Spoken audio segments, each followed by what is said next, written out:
ഓം നമ ശിവായ.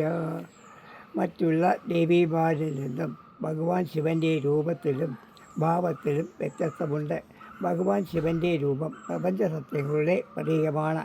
ഗംഗാധരൻ ഭഗീരഥൻ്റെ തപസ്സിൽ വേറെയായി സ്വർഗത്തിൽ നിറങ്ങിയ ഗംഗയുടെ അഹങ്കാരവും വേഗതയും തടഞ്ഞു നിർത്തുവാൻ ഭഗവാൻ തൻ്റെ ജല വിടർത്തി ഇതിൽ നിന്ന് പഠിക്കുന്നത് അഹങ്കാരത്തെ ജ്ഞാനം കൊണ്ട് നിയന്ത്രിക്കാം എന്നുള്ളതാണ്.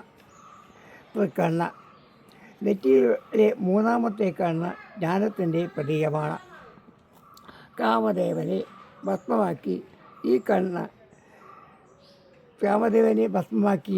കണ്ണ് ആഗ്രഹങ്ങളെ നിയന്ത്രിച്ചില്ലെങ്കിൽ അവരവരെ നശിപ്പിക്കും എന്നതിൻ്റെ മുന്നറിയിപ്പാണ്.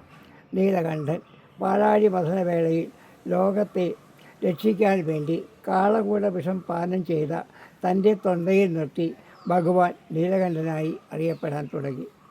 മറ്റുള്ളവർക്ക് വേണ്ടി വിഷം ഏറ്റുവാങ്ങുന്നതാണ് യഥാർത്ഥ മംഗളം അല്ലെങ്കിൽ ശിവം.